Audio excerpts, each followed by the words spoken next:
Добрый день, дамы и господа, дорогие зрители и читатели Донской государственной публичной библиотеки.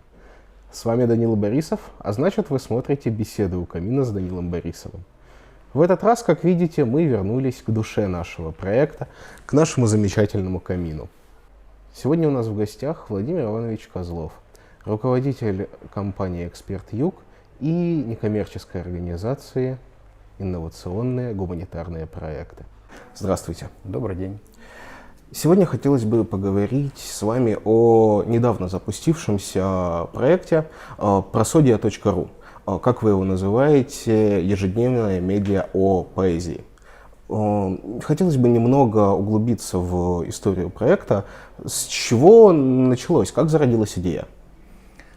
Началось, во-первых, есть длинный вариант ответа и короткий. Я сначала короткий, потом длинный. Итак, короткий. Сначала мы сделали проект для литературного сообщества. Литературно-исследовательский журнал о поэзии «Prosodia». Мы его выпускаем с 2014 года. И, в общем, концепция его, что называется, зашла.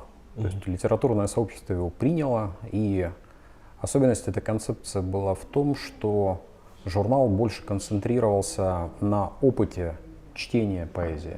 Чтения, понимания, анализа, интерпретации. То есть мы исходили из того, что картина в сфере поэзии, современной поэзии, она настолько сложна, что обывателю или даже очень любопытствующему обывателю достаточно сложно понять контексты. И ему нужно помогать это делать. И поэтому журнал был ориентирован больше не на тех авторов, которые хотят публиковать все новые и новые поэтические тексты, а на тех, кто поэзию читает. Тем более, что внутри этого цеха все предыдущее десятилетие раздавались такие крики о том, что якобы читателя у поэзии больше нет. И мы как раз сделали проект для читателя. И могу сказать, что многие внутри литературного сообщества, в общем, проект оценили. Мы просто поняли, что концепция работает, она интересна. Но при этом понимали, что все-таки мы делаем вот этот бумажный проект, он скорее для литературной тусовки, которая и так пресыщена, в общем-то, разного рода материалами. Этой тусовке скорее нужен живой читатель. И тогда возник замысел проекта для более широкой аудитории. И изначально было понимание, что это должен быть сайт, а при этом это должно быть медиа. Я имею в виду, и здесь, наверное, фишка в том, чтобы привнести журналистику вовнутрь литературной критики. У нас на самом деле очень мало культурной журналистики, тем более журналистики, связанной с отработкой информационных поводов внутри поэтического цеха. То есть у медиа, которое мы тогда замышляли, у него уже на входе было несколько таких вот важных фишек. Первое — фокус на поэзии. У нас у нас есть буквально парочку литературных журналов, которые концентрируются исключительно на поэзии. И мы такой создали. И мы понимаем, что вообще медиа о поэзии у нас нет на данном этапе. И поэтому мы предположили, что читателю, который в принципе хочет быть в курсе того, что происходит в сфере поэзии, ему было бы интересно каждый день просто следить за теми поводами, которые мы для него находим. Вот он ничего для этого не делает, он просто листает ленту и наталкивается там на те поводы, которые мы отрабатываем. То есть нам показалось, что это очень повысит доступность понимания того, что происходит в поэзии. Не надо сильно напрягаться для того, чтобы там разобраться, кто есть кто в этой сфере. Мы все объясним. Вам достаточно просто за этим следить. Ну а второе это, собственно, вот журналистика. Да? Вот литературные журналы в том виде, в котором мы их знаем, они все-таки довольно далеки от журналистики. Там есть литературная критика, публицистика, собственно, литература. И там нет понятия информационный повод или горячий повод. Как правило, такие журналы не работают, не отрабатывают какие-то новости. Хотя, то есть у них их представление о современной повестке, оно достаточно широкое. Это может быть последнее десятилетие, последнее столетие и так далее. Это нормальный взгляд на вещи с позиции, если вы делаете литературный журнал. Но если вы делаете журналистику, то вы должны прям вот чувствовать нерв сегодняшнего дня.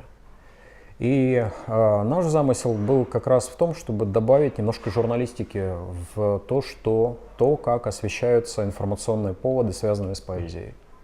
Мы подумали, что если мы будем находить эти поводы, собирать в одном месте, отрабатывать их, комментировать, то это сильно повысит понимание и интерес читателя к тому, что происходит в этой сфере. Вот и мы запустили наш проект в обновленном виде 17 октября. За 3 месяца до этого мы узнали о том, что мы получили президентский грант. За 4 месяца узнали, а 3 месяца мы вели разработки сайта. Вот, уточню. Мы в июне узнали, что мы выиграли грант. Это позволило нам начать искать подрядчика для нового сайта, потому что концепция уже была, и, собственно, уже заниматься разработками. И в октябре, при этом в июле мы получили свидетельство о регистрации СМИ, тоже важная история. То есть большинство литературных изданий не зарегистрированы как СМИ, мы сразу зарегистрированы как СМИ. И вот первые 3 недели мы провели в режиме новой работы. Ну, в общем, я, наверное, уже далеко вышел за пределы вашего вопроса. Скажите, а были какие-то неожиданные трудности в связи с организацией этого проекта? Ну, первая трудность — найти деньги на реализацию этого проекта. Ну, тут помог грант, я так понимаю. Да, но на самом деле вот любой может захотеть придумать какой-то новый проект, захотеть его реализовать. И вопрос о том,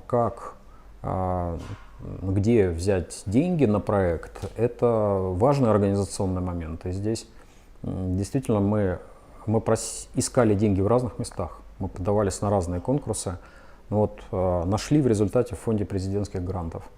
Это важная история, потому что мы не понимаем на самом деле, насколько массовым может быть этот проект и вообще может ли он, ну скажем так, существовать в сугубо рыночных условиях, или нам предстоит создать какую-то некоммерческую модель, которая все-таки позволяет привлекать ресурсы. Как вы понимаете, ресурсы на функционирование полноценного сайта, они в любом случае нужны. Это редакция, это сайт, доработки сайта, продвижение и так далее. Поэтому это такой важный организационный момент. И, в общем, я как руководитель некоммерческой организации занимаюсь прежде всего этим, как на самом деле. То есть экономикой проекта. Потому что экономика проекта — это устойчивость проекта, это способность его функционировать и дальше. А редакционную работу ведет Сергей Медведев, в общем, известный достаточно драматург и журналист, который работает, проживает в Ростове. И он возглавил сайт, и сейчас под его руководством, собственно, он каждый день функционирует. Предположим, что условный Данил Борисов загорелся желанием стать автором материалов на сайте просодия.ру. Какими компетенциями этот условный Данил Борисов должен обладать и что ему нужно для этого сделать? Есть разные жанры, потому что есть авторы, которые, скажем, занимаются поэзией, пишут и хотят публиковать свои стихи, и ничего не мешает присылать свои стихи как в нашу редакцию, так и в редакцию других изданий, журналов. Такой поток рукописей есть, он читается, ряд авторов выходит. То есть это один путь, одна история. Вторая история связана с новостями. То есть новость — это такой базовый информационный жанр, который, в общем, понимают большинство журналистов профессиональных, но не всегда они понимают, что такое новость в сфере культуры. И вот здесь для журналистов, наверное, интересно попытаться создать новостную повестку в такой сфере, ну, которая кажется немножко оторванной от жизни. А на самом деле она не очень оторвана. На самом деле через поэзию можно о самых разных проблемах говорить, о самых разных поводах. Поэтому мы до сих пор расширяем свое представление о том, что такое информационный повод в сфере поэзии. Следующая история про литературную критику. То есть у нас люди, которые читают и рецензируют книги, могут написать эссе или статью о творчестве поэта. И ну, у нас есть спрос на их работы. С этим это тоже можно предлагать. Это наиболее трудные на самом деле жанры. И здесь мы готовы вот индивидуально поработать с авторами, помочь им что-то подсказать по статьям. То есть просто здесь работа, как правило, ведется над каждой статьей. Но в целом вы задали очень верный вопрос, потому что в целом вот то, что мы сделали, это требует компетенции из разных сфер. С одной стороны, нужно быть немножко журналистом, нужно быть немножко филологом в том смысле, что хорошо бы разбираться в предмете, хотя бы немного, хотя бы понимать, на каком языке его описывать. Хорошо бы при этом любить литературу. Вот литераторы часто любят литературу, но часто при этом не умеют описать свой опыт, не умеют проанализировать произведения. Понимая эту проблему, мы вообще наш проект начали с такого образовательного курса «Поэтическая критика в медиа». Этот курс прошли 45 человек, и некоторые из них превратились в наших постоянных авторов. Мы в июле, то есть начав разработку сайта, мы одновременно запустили такой курс. И я думаю, что мы будем повторять его регулярно, потому что нет возможности учить каждого индивидуально, а там есть целый ряд нюансов, которые надо бы понимать. Поэтому мы будем вот этот дистанционный курс образовательный регулярно повторять, для того, чтобы просто поработать с теми, у кого вызывает интерес вообще такой формат, кто хочет не обязательно после этого работать на нас или с нами, но мы готовы, так сказать, просто повышать квалификацию тех, кто к нам обращается с какими-то запросами на сотрудничество. Я думаю, что это в целом будет полезно не только для нас, но и для всего литературного цеха. Коротко говоря, если есть идеи, произведения, которые вы считаете гениальными, можно просто зайти в раздел «Редакция» на сайте prosodia.ru. Там указаны контакты, по которым можно отправить письмо или рукопись. Такой вот вопрос. Начну немного издалека. Так сложилось, что в последние полтора, наверное, столетия литература как вид медиа достаточно сильно потеряла в позициях, я имею в виду в охвате аудитории. И поэзия, как ее часть, потеряла в аудитории, наверное, сильнее, чем проза. Отсюда такой вопрос. Как вы и ваши медиа представляете себе такой обобщенный портрет своего читателя? Кто потребитель вашего контента? Прежде всего, откомментирую предпосылки, от которых вы оттолкнулись. Я думаю, 150 лет — это не очень корректное сравнение, потому что мы слабо себе представляем аудиторию литературы 150 лет назад. Но вот, например, очень часто постсоветское время сравнивались с поэзией Серебряного века, когда тиражи поэтических книг были примерно сопоставимыми.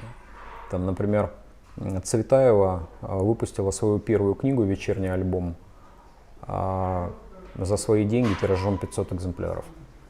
Около 300 экземпляров был первый тираж поэтической книги «Камень» Осипа Мандельштама и так далее. Да, вот сейчас тиражи сопоставимые.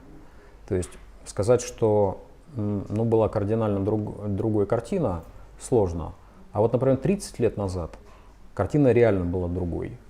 30-50 лет назад. То есть тогда и тиражи были 10 и 100 тысячные.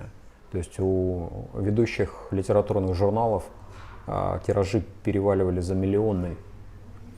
Это был феномен такой, я бы сказал, поздней советской культуры, когда во многом литература и даже литературные журналы, в общем, выполняли роль такой общественной отдушины, через которую ну, какое-то живое слово просачивалось. И это, может быть, не очень естественная ситуация. Но, тем не менее, я думаю, что аудитория поэзии могла бы быть расширена. Вот это наша гипотеза. То есть сегодня мы исходим из того, что наша аудитория — это просто любопытный обыватель. Обыватель в хорошем смысле слова. То есть это может быть человек, работающий в найме, это может быть госслужащий, это может быть студент или учащийся, это может быть предприниматель. Мы провели опрос в прошлом году под названием «Русская поэзия и читатель», для того, чтобы вообще понять, а кто читает поэзию. В нашем опросе приняло участие 516 человек. Достаточно хорошая база для того, чтобы делать выводы. И мы увидели, что аудитория литераторов, вот этого литературного цеха, это всего лишь небольшая часть общей аудитории читателей поэзии. И нам в нашем проекте больше интересны те, кто с удовольствием это читает. И их портреты немножко отличаются, их запросы немножко отличаются от запросов самих литераторов. На них мы и ориентируемся. Что это значит?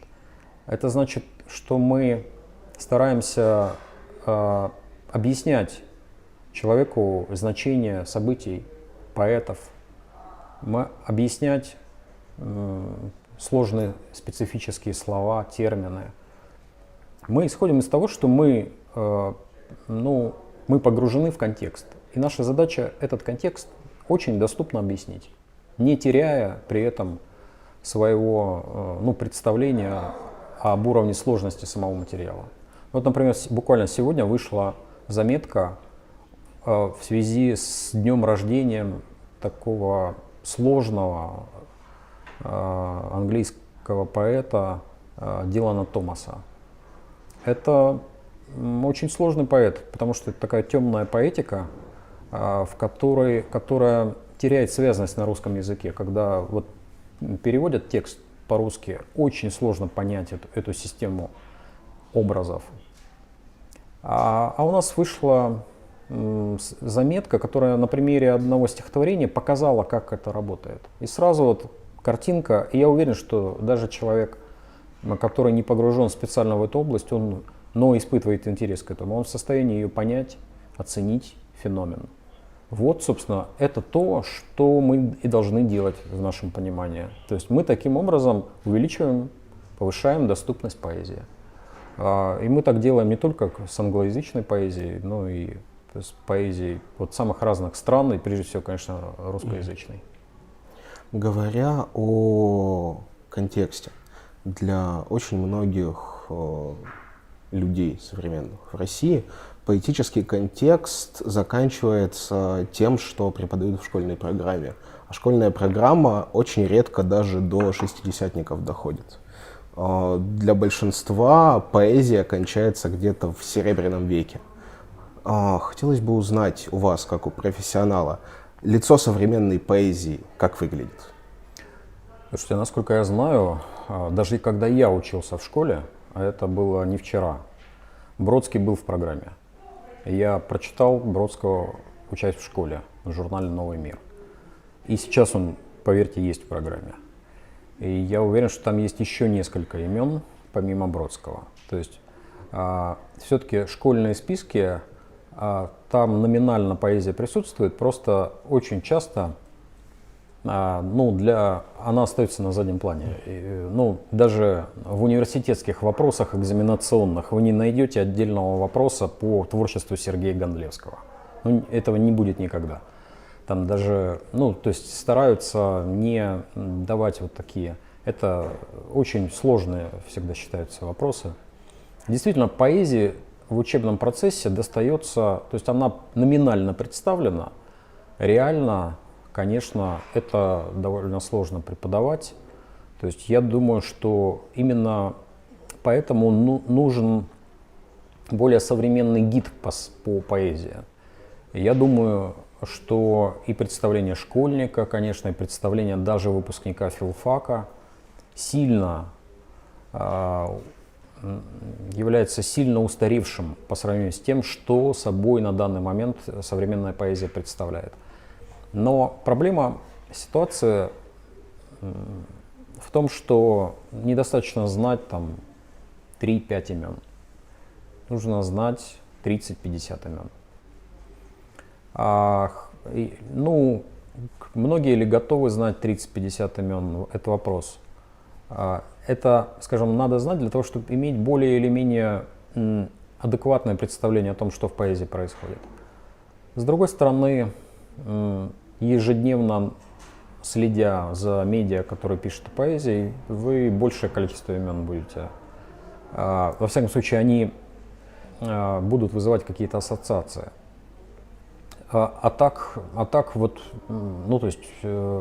Многие считают, что сегодня, в общем, поэтический расцвет, потому что хорошо пишущих людей действительно много.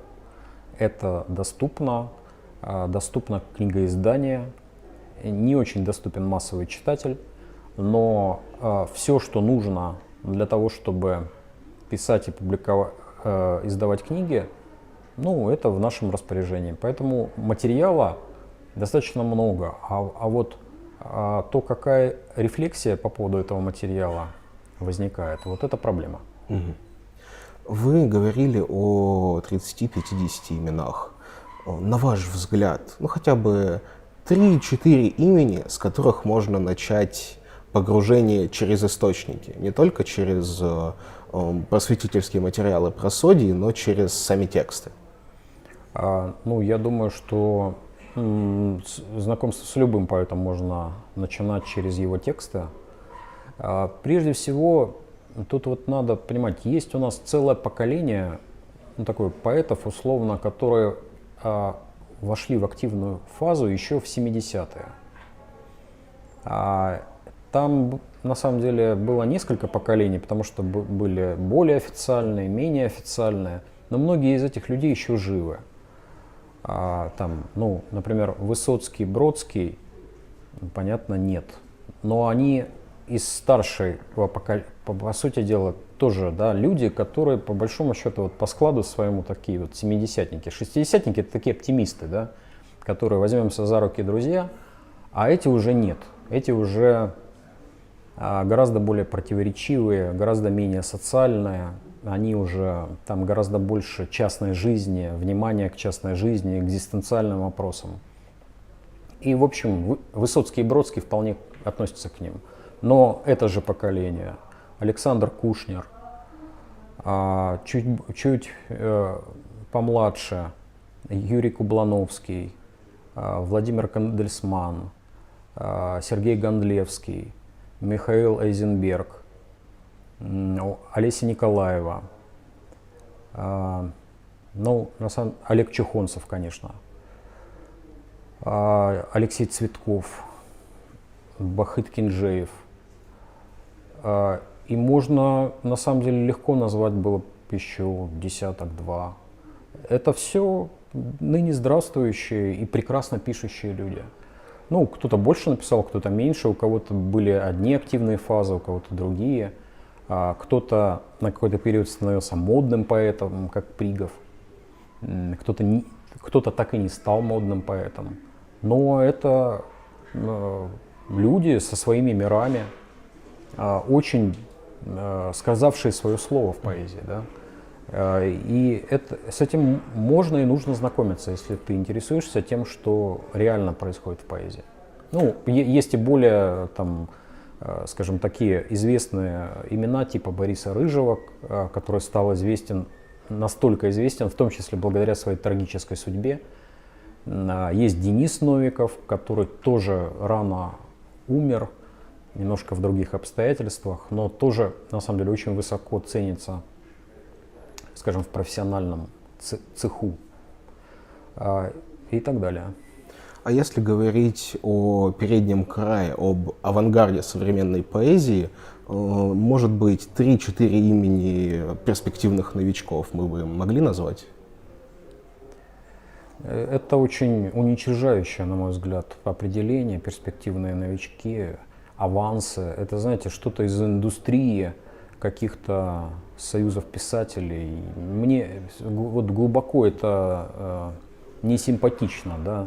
Давать кому-то авансы, называть, что там заявлять, что кто-то вот старается и подает надежды, а кто-то не оправдал надежд. Это все вообще не тот язык, на котором нужно разговаривать. Мария Маркова, прекрасный поэт из Вологды. Вот, пожалуй, такая. Но, вы понимаете, зрелый поэт, ну, в наше время, мне кажется, это уже поэт, ну, старше 35 условно. До этого, ну, я знаю несколько имен там, но у меня нет однозначного чего-то, однозначного мнения. Понимаете, хорошее стихотворение может получиться много у кого. Но вот что из этого вырастет. Поэтому, когда уже понятно, что вырастает, вот тогда, ну, вот, пожалуй, назову одно из впечатлений этого года Евгения Риц. По-моему, очень хорошую книгу она издала. Она вышла буквально в этом году, в журнале «Просодия» вышла рецензия, по-моему, прекрасные стихи. Ну, в том смысле, что это очень интересно. Это, ну, понимаете, это как в музыке. Если вы слушаете джаз, то, наверное, вам будет сложно понять новинку в сфере рэпа. Ну, вот будет сложно оценить новизну какого-то нового рэп-исполнителя. Отчасти это есть и в поэзии. Вот надо понимать, что вам интересно, какого рода поиски. Потому что есть сфера экспериментов, кстати говоря, то, что традиционно называют словом авангард. Только сейчас это больше называют словом актуальная поэзия. Это скорее такой эксперимент, поиск каких-то обновления вообще типов высказывания. Часто это невозможно читать. Вот просто невозможно читать. И наоборот, есть сфера глубокой традиции, где, ну, иногда кажется, что ты еще в 19 веке. Такие вот ямбы, дахари. Но и там возможность своей новинки. В этой сфере на самом деле очень много.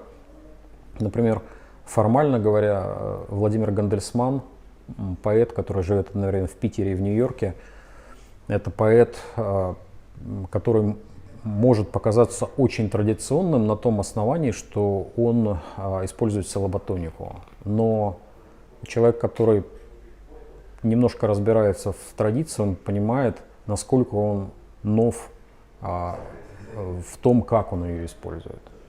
То есть можно быть новатором в глубоко традиционной сфере.